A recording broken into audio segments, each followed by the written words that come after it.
اسے یہ پتہ نہیں ہے کہ کرامت اور معجزہ خلاف عقل نہیں ہوتا، خلاف عادت ہوتا ہے۔ عقل تو نیچے رہ جاتی ہے، معجزہ اور کرامت یہ تو عقل کو عاجز کر کے اوپر چلے جاتے ہیں، وہاں عقل کا دخل نہیں ہوتا۔ معجزہ اور کرامت یہ عقل کے خلاف نہیں، عادت کے خلاف ہوتا ہے، عقل تو نیچے رہ جاتی ہے۔ ہاں باقی رہ گئی بات شریعت کے خلاف کی، تو یہ 15ویں صدی میں مرزا جیلمی کو بات سمجھ آنی تھی کہ یہ شریعت کے خلاف ہے، اور پھر امام بخاری اور دیگر محدثین کے اوپر جھوٹ باندھتا ہے کہ انہوں نے یہ لکھا کہ مطلقاً زہر پینا حرام ہے، اور پھر دوسری جگہ پہ پینترا بدلتے یہ بھی کہتا ہے کہ ابن حجر اسقلانی کہتے ہیں کہ تھوڑا سا پینا حرام نہیں ہے۔ یا پھر جو بیچ کے لوگ ہیں جس طرح ابن حجر وغیرہ ہے، یہ لوگ اس کا موقف اس طریقے سے بیان کرتے ہیں کہ وہ بڑی معمولی سی تعداد، بہت معمولی اس کی مقدار تھی زہر کی جو انہوں نے استعمال کی، جس سے انسان کی ڈیتھ نہیں ہوتی۔ وہ حضرت خالد بن ولید نے تھوڑا سا پیا تھا، جبکہ وہی ابن حجر اسقلانی فتح الباری میں یہ بھی لکھ رہے ہیں کہ یہ سیدنا خالد بن ولید کی کرامت ہے۔ ابن حجر اسقلانی کہتے ہیں کرامت ہے، امام ذہبی کہتے ہیں کرامت ہے، امام بدر الدین عینی کہتے ہیں کرامت ہے، ابن تیمیہ صاحب کہتے ہیں کرامت ہے، امام حافظ ابن کثیر کہہ رہے ہیں کرامت ہے، اور امام ذہبی نے تو اللہ کی قسم کہا کہ خدا کی قسم یہ کرامت ہے۔ اور پھر وہ تاریخ اسلام اپنی امام ذہبی کے وہ کہتے ہیں کہ صحیح ترین روایت سیدنا خالد بن ولید رضی اللہ عنہ سے قیس والی ہے، اور مرزا جیلمی اس کو ضعیف کرنے کے اوپر تلا ہوتا ہے، تلا ہوا، اور کہتا ہے کہ وہ خلاف شریعت تھا۔ یعنی اتنے جو کبار ائمہ محدثین ہیں جو صحیح بخاری مسلم کی شرح کرنے والے ہیں، ان کو یہ بات سمجھ نہیں ہے کہ یہ جو ہے وہ خلاف شرع کام ہو رہا ہے، ہم کس کو ڈیفینڈ کر رہے ہیں، ہم کس کو کرامت قرار دے رہے ہیں، اور مرزا کو سمجھ آ گئی کہ یہ خلاف شرع تھا، جبکہ حقیقت یہ ہے کہ البانی تک یہ کہہ رہا کہ خلاف شرع نہیں ہے۔ هذا صحيح نعم. هذا الإقدام على العمل الذي أقدم عليه خالد بن الوليد ليس إقداما بناء على تجارب سابقة، وإنما هو ثقة منه بالله عز وجل، وهذا من الأمور الخارقة للعادة التي لا يقاس عليها ولا يجوز أن تتخذ أصلا يبنى عليه. والناس في مثل هذه القصة، قصة استفاف خالد السم، على طرفي نقيض، ومنهم من ينكر ذلك وهو ثابت عنه بالسند الصحيح، ومنهم من يجعل ذلك أصلا لمثل هذا الضلال الذي أبطلناه آنفا. فلا هؤلاء أصابوا ولا هؤلاء أصابوا. قصة خالد الوليد بابتلاعه للسم كقصة مشي العلاء الحضرمي على ماء البحر حتى وصل إلى الشرط الثاني، فكان ذلك كافيا لحمل المشركين والكفار هناك على الإسلام حينما رأوا مثل هذه الكرامة. فالأمور التي تجري على خلاف السنن العامة المعروفة هي أمور على خلاف القاعدة، وما كان على خلاف القاعدة فلا تتخذ قاعدة. البانی مان رہا ہے مرزا کا آئنسٹائن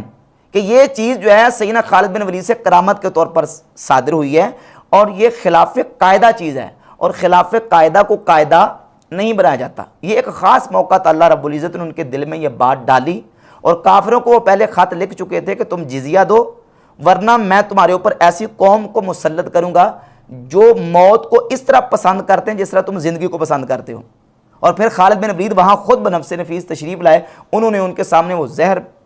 رکھی کہ یہ زہر جو ہے یہ زہر قاتل ہے، تو سیدنا خالد رضی اللہ تعالیٰ عنہ کو اللہ رب العزت نے بات دل میں ڈال دی۔ اللہ نے وہاں کافروں کے دل میں روب ڈالنا تھا، اور مسلمانوں کے ایمان کو اللہ نے پکا کرنا تھا، اور خالد بن ولید سے یہ چیز اللہ تعالیٰ نے کرامت کے طور پر